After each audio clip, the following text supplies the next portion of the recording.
Hola, ¿qué tal? Mi nombre es Luis Delgado, soy estudiante de la licenciatura en Enseñanza de las Artes del Campus Coatzacoalcos de la Universidad Veracruzana. Y en este video vamos a resumir unos pocos minutitos acerca de la historia del medievo o de la historia del arte medieval. Entonces, ¿cómo sabemos cuándo inicia el medievo o qué características tiene más o menos el medievo? Bueno, como toda historia, se suscita a través de familias, ¿no? Y en el año 395, el emperador Teodicio divide el imperio que tiene a partir de sus dos hijos. Uno de los hijos se encarga de formar el imperio bizantino en la parte oriental, y en la parte occidental el otro hijo empieza a formar los primeros pueblos germanos. A partir del siglo VII, entre esos pueblos surge el Islam, que es, como ya se sabe, una religión que hasta la fecha todavía está activa en muchos pueblos de Asia. Y a partir de ese momento comienza lo que se conoce como la Edad Media, siendo el arte románico entre el siglo XI y el XII del Imperio Carolingio, con el que se empieza a suscitar la parte del arte medieval. Aquí los reinos cristianos se consolidan y se implementa el feudalismo como un modelo de organización social y económica. Si recuerdan sus clases de historia, sabemos que el feudalismo era como impuesto que tenías tú que ofrecer para las grandes como sociedades, y a partir de ese momento empieza a haber una diferenciación entre lo que es la nobleza y el clero. La nobleza y el clero como el estatus más alto que hay, y los campesinos. Así se empezó como a diferenciar la sociedad a través de lo que se llamó vasallaje. A mediados del siglo XI y principios del siglo XII empiezan a aparecer las primeras experiencias góticas.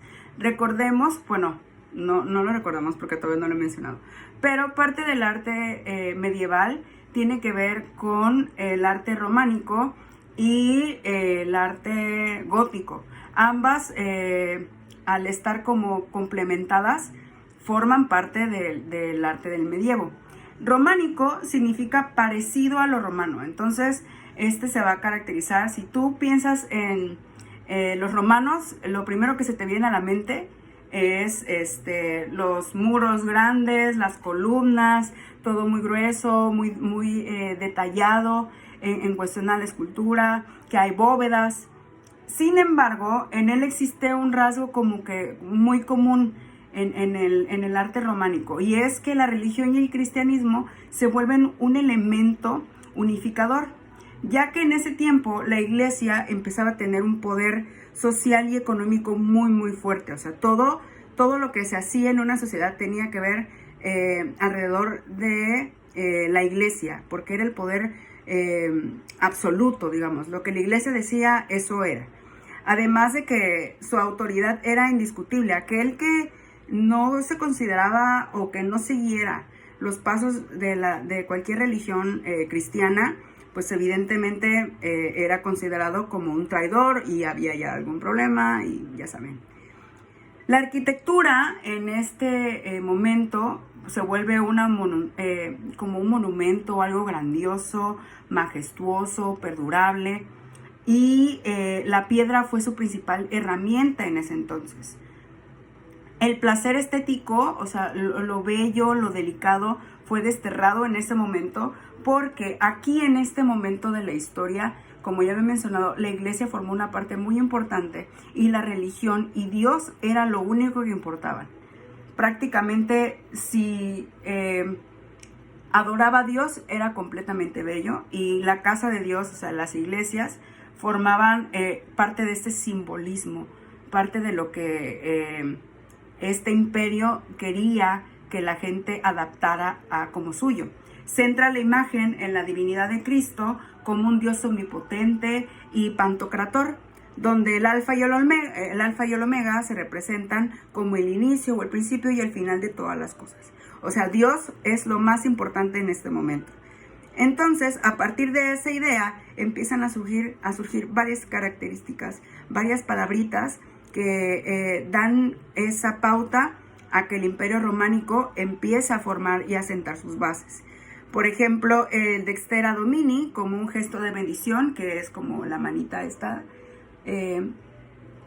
Ahí lo que hace es que reconoce el poder inmenso que tiene Dios ante todas las cosas.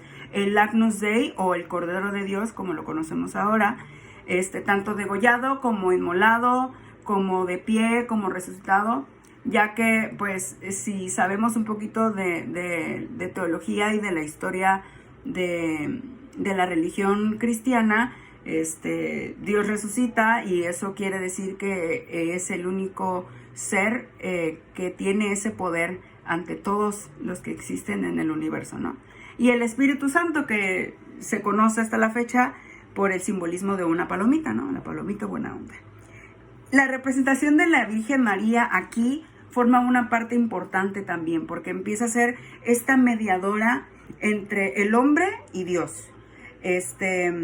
Empieza a ser como esta conexión que tiene el hombre para con su religiosidad y su espiritualidad, y lo toma como algo santo. A partir de este momento empiezan a surgir los santos, empiezan a surgir las peregrinaciones, y los santos son aquellos modelos que se empiezan a ocupar para la imitación de las personas y ejemplo a los mortales de todo lo que tú tienes que hacer bien para merecer el reino de Dios, ¿no? Como mencioné, surgen las peregrinaciones para adorar a ellos, los ángeles, y los ángeles toman esta imagen de espiritualidad en contra del pecado y que anuncian la voluntad de Dios ante todas las cosas. ¿Por qué es importante hablar del tema de la religión aquí? Porque muchas de las características dentro de la pintura, dentro de la música incluso, viene a partir de la adoración de este tipo de seres, de los ángeles, de los santos, de Dios, de la Virgen. Y también está como la otra contraparte, o sea, tenemos lo divino, lo bello, lo estético, lo que obedece a Dios, que a nivel artístico va a representar algo importante, pero también existe como que la otra contraparte, ¿no? Lo malo, lo grotesco, lo horrible, y aquí empiezan a nacer los monstruos, ¿no? Que simbolizan el mal y el pecado. Entonces, existen varios tipos de monstruos que dentro de la historia del arte se empiezan a dar a conocer. Las arpías, que personifican a los vicios, las sirenas, que en ese entonces hablaba de las tentaciones, el impedimento de la evolución de una persona de manera espiritual, porque bien se sabe que como la leyenda de que el canto de la sirena induce al hombre, lo atonta, lo hace suyo y se pierde el camino, y empiezan a ver como estas leyendas un poquito más profundas, pero hacia el lado de la maldad, ¿no?